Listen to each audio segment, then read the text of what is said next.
Welcome to Toy Business Unboxed, your gateway to the secrets of the toy industry. Here, Jason Shea, a toy entrepreneur and expert in the field. Every product we develop is really inspired by some of the real life experience that we have with our son. 60% of all toys last year were sold on Amazon, which is incredible. Be passionate about it because it's a road, it's a journey. Like when you have an idea that you think is like gonna somewhat like change the world, make things better, I'd say go for it. We'll guide you through the enchanting world of toy design, marketing, and manufacturing. Now let the unboxing begin.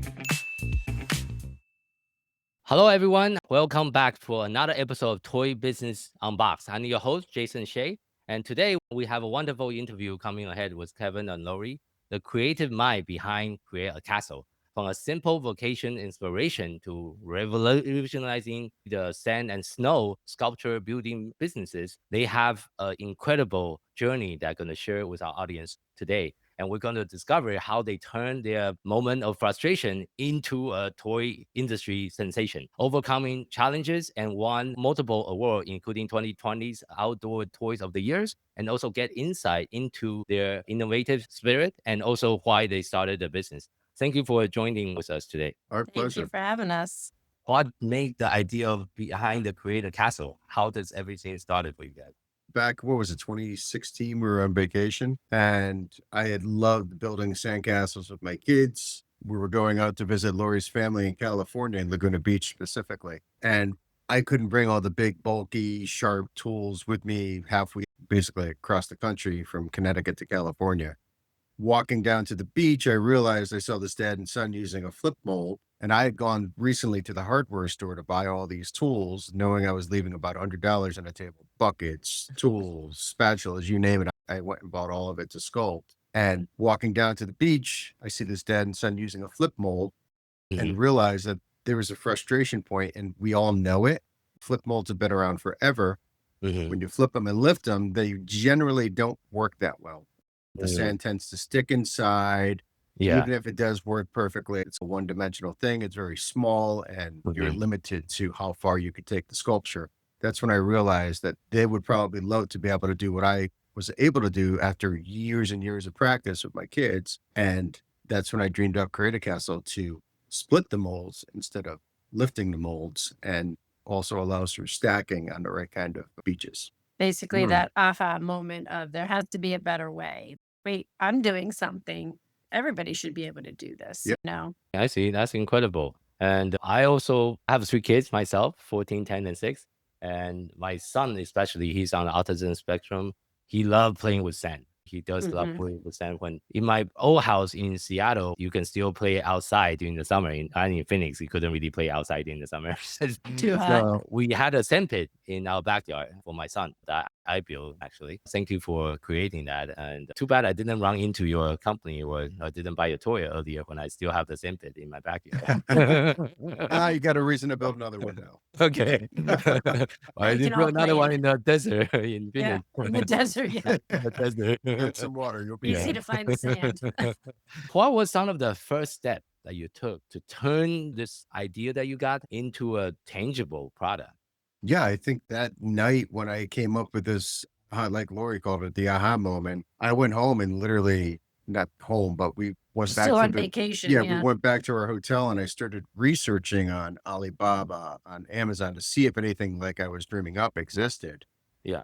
And we went through the full process of really developing this at that early stage. And then we took it, once we realized that there was really nothing on the market, I literally started ordering bigger buckets, like I think 8 to 10 gallon buckets versus the Whoa. traditional 5-gallon buckets, and modified them and started making crude prototypes by cutting them in half and zip tying them together. That was our Yeah. earliest adaptation to seeing if this was a realistic kind of approach to whether or not this would work, which is crude prototyping versus getting into CNC machining and that heavy cost that comes along with doing all that. Yeah, he literally would take Cool. the zip-tied bucket and go down to our local lake beach, and he would be down there at night so nobody would see what he was doing.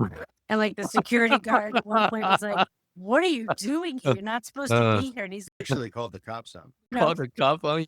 Okay. Then they explain. he explained, listen, I don't want anybody to see this. And they were like, all right, that's pretty cool. So they're very understood. good with they Yeah. understood. So Oh, okay.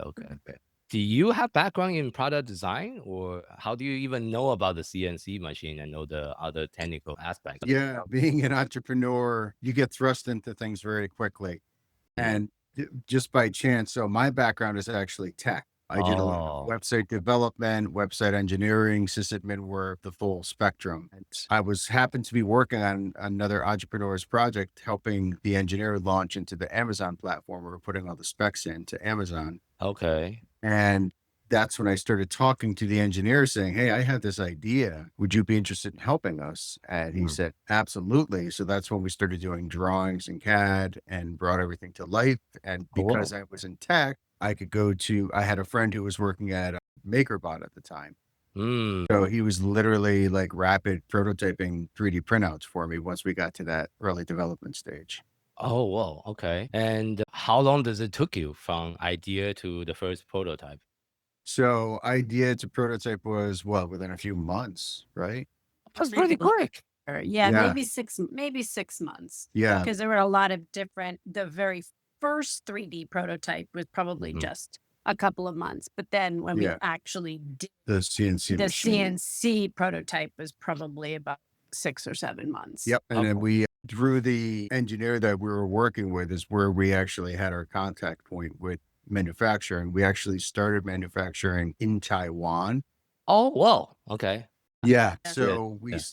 we did our CNC machining at multiple. Here's a big tip for everybody, because our product has multiple parts. We CNC machined in 3 different factories throughout China. So they all did different parts. So they What never is really, the advantage of doing that? so they wouldn't know exactly what we were manufacturing. Since ours was a first, Okay. we Okay. patented everything because it was the Got it. first time being done. Done. I So we see. didn't I want to see. send it and say, here you go. Yeah. Yeah, because then they can copy the whole thing and Yeah. Exactly. So do thank goodness, like Joel, big shout out to Joel, our engineer, who's just Yeah. amazing. Thank you, Joel, who helped us develop this and get it started in Taiwan and gave us that tip. You have some Yeah. of the product that you have it in person right now. You can show the viewer Yeah, that on this YouTube. here. I have the indoor. Oh, I have Yeah. this right here. Yeah. So I'll show you the traditional. I actually have a traditional one right here. Sorry, it's real Nice. dusty. I don't use this much. So this, you fill it and you flip it and you lift it. So sometimes some of that detail will come out, but if it does come out, it's boring. It's very anyway. limited Yeah. detail. There's really not much to it. There really can't be, because you're lifting it. Versus see. ours is Oh, 2 wow. pieces that snaps together like this, and you're gonna roll the buckle over and roll the buckle over. Now you have When do you put the sand in? Do you put the sand in, then close it, or you close it, then No, put it? no. You Nope, put it you first. construct it like this. This would be flat on the ground. Then you could start filling this. And when you're ready, you would just unbuckle and then see these pull points right here. Straight back. So instead okay. of lifting it like your brain is trained to do, because that's what you've always done, you actually pull it apart. So then the detail Amazing. stays, the casa stays together. And then we have the different size pieces. Yep. So you can stack them. If the sand is good enough to stack, then you remove the pieces from the top down. Yeah, So in then- sand Yeah. sculpting, like Laurie said, in sand sculpting, it's Whoa. always top to the bottom, right? And then Top it to the comes with bottom. all these more detailed tools with the kit as well, which is to cut windows or doors. I know that's also Correct. professional sand sculpture. Do they also use your product for like professional sand sculpturing? So some professionals that I have worked with actually do love using some of our tools to speed the process up. Generally, they can't use preformed molds in professional sand Oh, really? sculpting. Okay. They don't want to develop any of the bricks or anything. They want Yeah. to have to do all that by but by they hand. use some of the tools, but they love. We have one, Dan, in the sand down in Destin, and he actually gives classes using our kits and then shows Yeah. them his sculpting techniques as well. And we've started that yeah. whole lesson program ourselves. So, which is And a last really time cool- we talked, I seen you guys are also working with Disney right now. Can you also share a little bit about your collaboration with Disney Absolutely. currently? Yeah, we're very excited. We just started a program as a Disney port adventure or excursion. So Mhm. in St. Thomas, and we're working with Anthony Schultz from Tropical Treasure Hunt. We're affiliated with his company. He does. So I can get a discount for my next cruise trip through you guys, No, right? I when get a we free do, I'll cruise? give you one. When we get one. Just come off the boat. Yeah. I'll work with you. So we do these excursions. They can sign up online or on the cruise ship for the Disney Fantasy that stops in St. Thomas. And then they get off the boat in St. Thomas and they come and they meet our team. Kevin will be down there. And then we have, depending on the amount of people in the group, we have other team leaders and they learn how to use they have a bunch of kits provided. Sorry, our dog just busted in not a pig busting in. We have a dog busting in, but they can do the port excursion, the port adventure right on the beach in Megan's Bay. Build castles. It's family time. It's time spent on the beach doing something fun together, and they can build these castles. And you traditionally couldn't do that because it would take too long as a traditional sand sculptor. But now with our kits, you can do that and then still be creative and add to it. It's amazing to see what the people come up with and the touches they put on it. Yeah, it's not only about the time that it would take to do traditional sand sculpting, it's really about training other people to help, because we're doing this in mass. So our first 2 lessons have averaged around 40 people each. Oh, whoa. We're gonna That's a pretty we're gonna decent eventually growth. so we're gonna scale that up to anywhere from 100 to 150 each group. Do they get to keep some of the product when they finish as well? Or? They get a toolkit we're giving everybody because the size of our product. We talked about maybe giving them a product to take home or have that be part of the package, but people might not have room. So give them a toolkit, which comes with the sculpting tool. So it's that small enough in one of our backpacks. And then they can go to all their other beaches while they're in the Caribbean. Oh, that's a great idea. They're loving it. And someone just sent us a message because we literally have just done 2 of these. This is brand new. And someone just sent us a message. Thanks for the tool. So she must have been from the cruise line, which is pretty exciting. Okay, very cool. Very cool. So now we talk about the pretty part of the business. The question I want to ask is, we all have our own struggle as a toy entrepreneur. What are some of the biggest challenges that you have faced in your early day of your business before you collaborate with Disney and all the glory that you have right now? Even with Disney now, there's still, as an entrepreneur, there's struggles every day. You know what I mean? And when something great happens, something else happens. We're constantly on that entrepreneurial roller coaster. But we've gone through so many challenges with starting with COVID. When we first started, we were just getting our feet wet into this business. I had worked for Disney actually for about 10 years, but I was on the retail side of it as a district manager. And Kevin had the tech background. So we went through the learning curves we started in Taiwan, but we were really paying too much. We didn't realize. We actually got our kits all in pieces. So the buckles were supposed to be attached, which they are now, but they were not. They came in separate. Every kit that came in, we had to sit there and snap. Oh man, that sounds like a nightmare. Tens of thousands of kits. We did this. Our kids are like, I never want to attach another buckle again.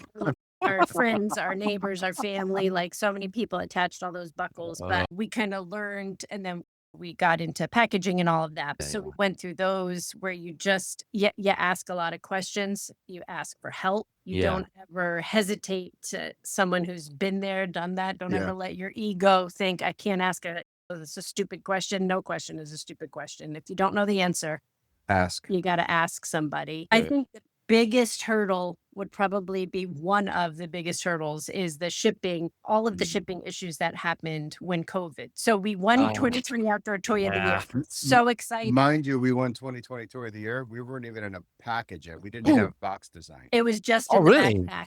Oh, you see the backpack? Whoa. We had a hang tag on a backpack. That was it. And, we won Toy of the Year. We were so excited, got all these purchase orders at Toy Fair, and 2 weeks later, the world shut.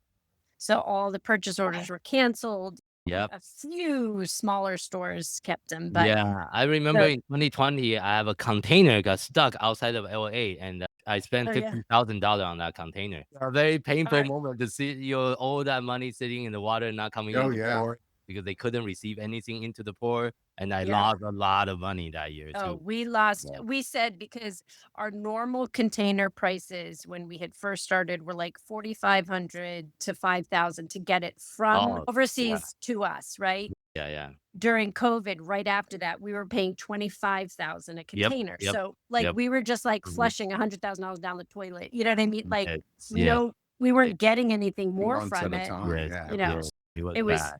Yeah. total insanity. And the delays, like you said, it sat in the port.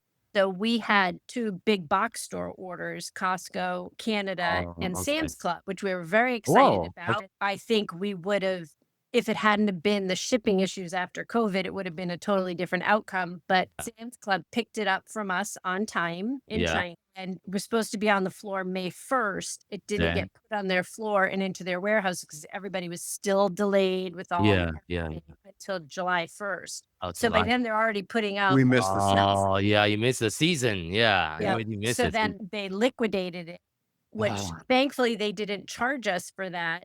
Yeah. But But still, that's the back of the liquidators brain. picked it up And we so it It was had, up on on yeah. Amazon. So we have Oh, been fighting man. ourselves on Amazon for Oh, 2 ouch. years now. And it Yeah, was through no fault of our own. Like just yeah. it was just the whole Bad timing. Yeah, all the Didn't make it timing. online on Sam's Club. Yeah, Same never thing even in made it. Costco, Canada too.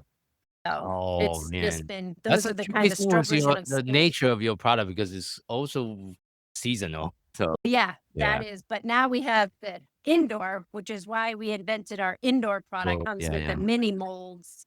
And we've talked about this, like with your son. Remember, we were talking about this comes with a compound Mm. mini molds, and it's great for building castles indoors and stuff. And we developed Oh, I that. still need to convince my wife about it. She doesn't Yeah, like it to have dust and anything inside the house. because the kinetic sand, it's not messy like kinetic sand. That's what we're trying to Yeah, overcome. we'll That send it's we'll different. send you We'll okay, send you you, can yeah. trial it. Okay, okay. She could test it. We'll prove her it's not messy like kinetic sand. It doesn't get in every nook and cranny. But that's how we tried to combat the seasonality of our product is to come up with the Mhm. indoor line, which can be sold Yeah. year round.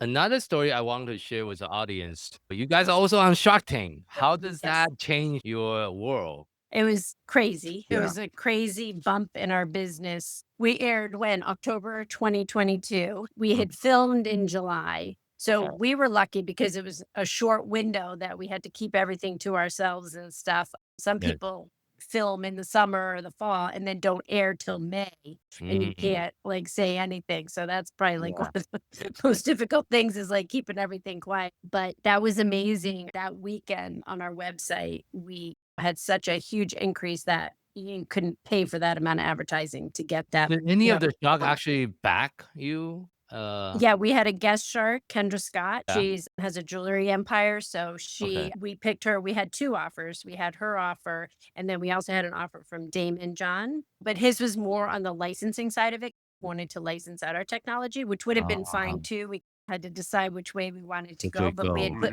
Okay. so much blood, sweat, and tears into the Creative Castle brand that we kind of wanted to stay with that. And that was Okay. Kendra's view to keep it as Creative Castle. What was So the deal that you strike at the end? we got 20%. She got 20% of our business For how much? for 350,000. Oh, okay, okay, 350,000 times yeah, 5. So yeah, that's about 1.7 million. 1.7 evaluation. yeah. Okay, okay. Yeah. So that was good. So we had that deal. And then it took quite a while to actually get everything to come to fruition with her and stuff. So we've been working with her maybe about a year now. So we've Oh, met nice. a lot of great members of her team. We just did a build yesterday down at one of her stores in New York City. Her Yeah. Oh, flagships whoa. in Soho. Okay, okay. Oh, she Yeah. have retail storefront? Is that what she does? Yes. She has over 100 locations And nationally. then online. She's based in For- Texas. But for jewelry, not for kids Jewelry. stuff. Yep. Strictly jewelry. Yep. Yep. Strictly jewelry. So they brought us into the Soho store and we did an So are event. you going to have a special version that have swastika diamond on the castle going forward? We Is said that that we'll do a source. Yeah, we'll get a Kendra Scott jewel in there someday. But yeah, so Kevin built, they did it. They titled the event Create Your Shine, which was really neat. And they focused on us and had people come in for an event from 5 to 7. And the team down there was amazing, Matt and his team. And Kevin built a feature castle with the Create Your Shine logo. Whoa. And they actually put like a few Sounds jewelry fun. pieces in there. It was beautiful. It really was like such an amazing event. Did Yeah. you see that? Yeah, I don't know. I'm not sure you can Whoa. see it. Yeah, but- yeah, I can see it. I can see it. Wow, that's incredible. You built that? You built it? Yeah. You built that? Yeah, we built With that in our about molds, 2.5 hours yeah. with our mold. Whoa. We brought some sand in. and I we would were like to actually- have a Beauty and the Beast castle, please. Deliver to my house tomorrow. Can build it. Yeah, we were real nervous because we have our own table which has sides, director of the whole thing down there was like, look, we had this beautiful round table. It's sitting in front of the window. Can you build on top of that? I'm like, look, Whoa, okay. I can do that, That's a but there's challenge. two sides to it. So we're going to make a mess. He's like, that's okay. We'll just clean it. We used that round table and it Yeah. ended up being beautiful. Yeah, it was Yeah, it great. looks incredible. Yeah, yeah. It's very eye-catching for the people that are walking by. Oh, what the heck is Oh, inside? yeah. Yeah. A lot of people Yeah, it stopped was in. nice because it Yeah. was right in the window and stuff. Yeah, So it was sure. great. So, what has been the most rewarding part of your journey with Create a Castle so far? I think the most rewarding is when you get a message from a customer in Australia or Germany where they're using your product, something that was born out of your mind, and you know that you're bringing joy to others through an idea that was basically sprung out of your imagination. That to me is so fulfilling because, like, Yeah. most people don't realize the effort and work it actually takes to bring a product to life. Yeah. And It then is to hard see work. that result of somebody using it successfully without you being there is just, it's an incredible experience and moment. Same being, I also develop a lot of different toys over the year. The most rewarding moment is when my son is doing a product testing with my prototype. Yeah. And praying he doesn't break the prototype. Actually, I told him try to break it. Try to Oh, break it as that soon way. as you Well, can. that's good. Yeah. Yeah, it's I about, remember you know, when we had our prototype from China, when we actually got the physical prototype, and it was, we spent what, $5,000 on all the different pieces, and we went to the beach, and a kid would try and take it. We're like, no, there's only one. one.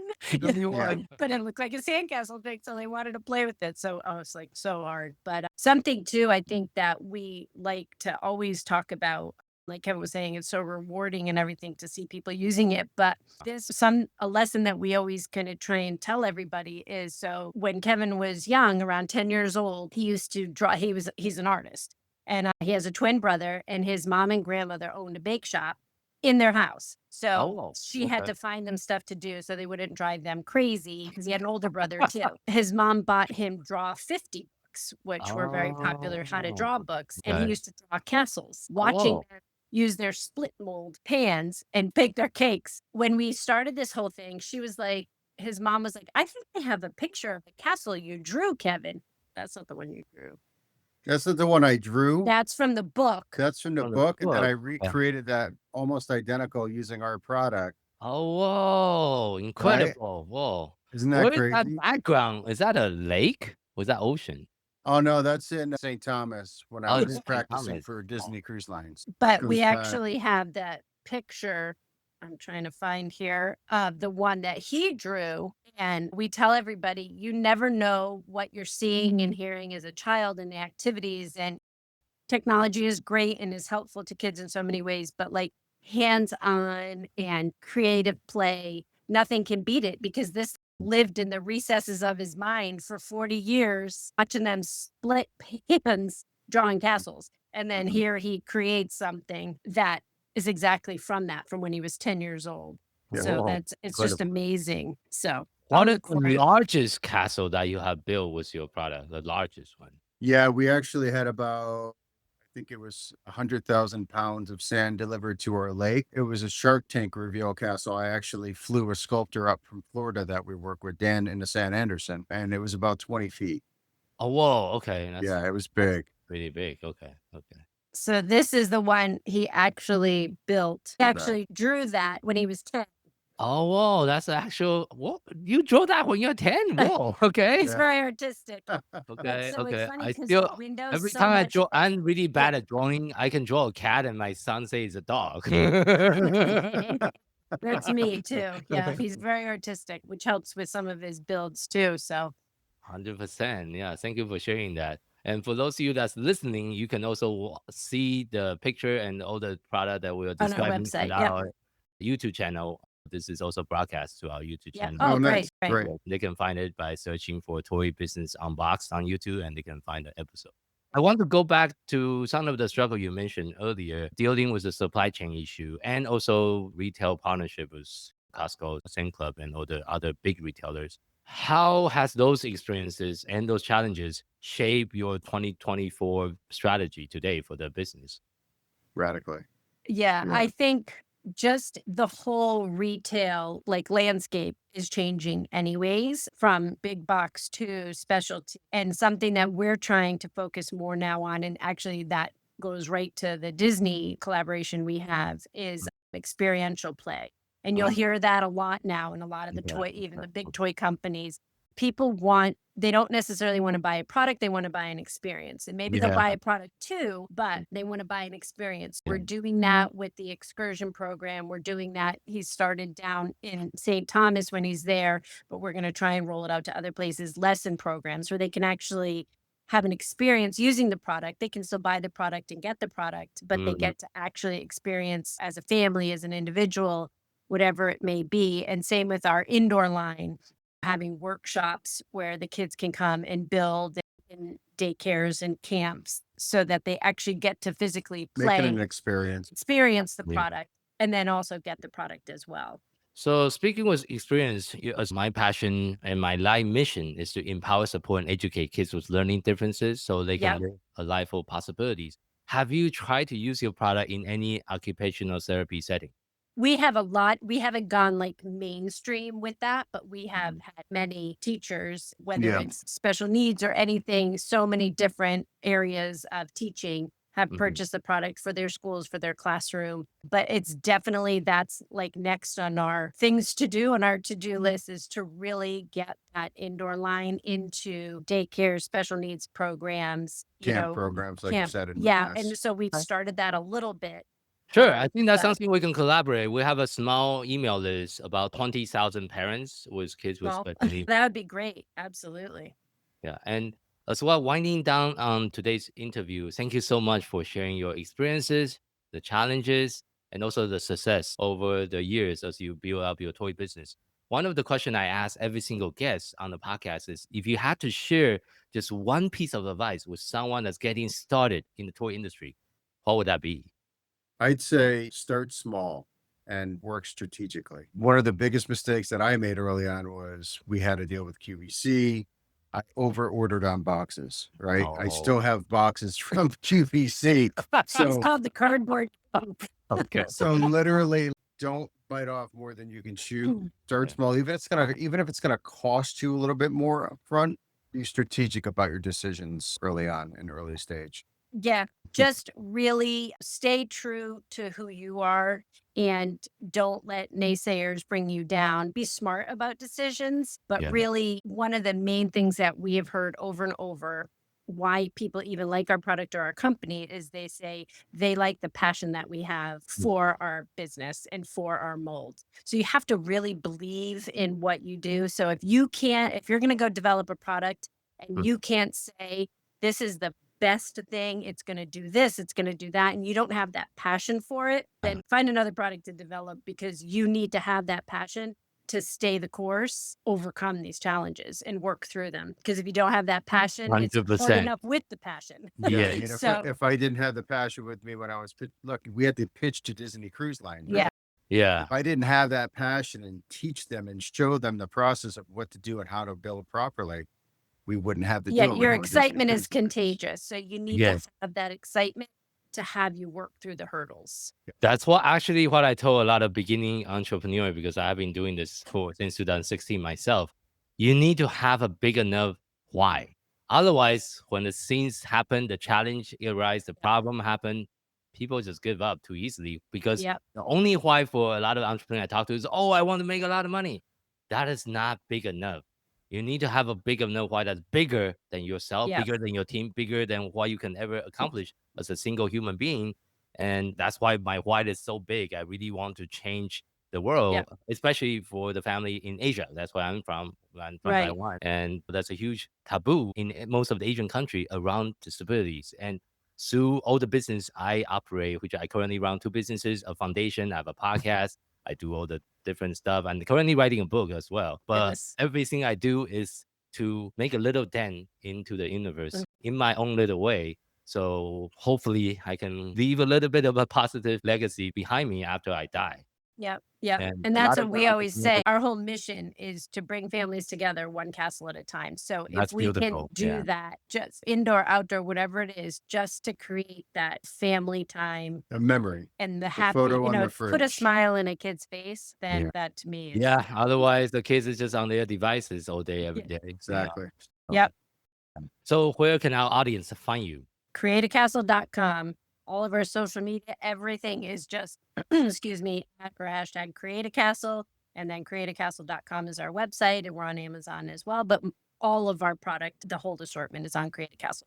Okay, perfect. I'll make sure I include that in the show note. Thank you. Thank you again for both of your time and sharing everything, all the wonderful story that you share with our audiences. Thank being you, on our Jason. show. So Thank you for Thank you having for us. We everything you do. appreciate it. And thank you for our listener for tuning in to this episode of Toy Business Unboxed podcast. We hope you enjoy the conversation and find it insightful and inspiring. If you like what you have heard, be sure to subscribe to our podcast on your favorite platform so you never miss an episode. We really appreciate your support and would love it if you can leave us a review and share the podcast with your friend and colleague. For more resource tips and the latest update in the toys and game industry, visit our website at toy-launch.com. Join the conversation and connect with us on social media using hashtag ToyBusinessUnboxed. We'd love to hear your feedback and suggestions for future episodes. Until next time, keep innovating, keep creating, keep bringing joys to toys. This is Jason Shea signing off on the Toy Business Unboxed podcast. We'll see you in the next episode.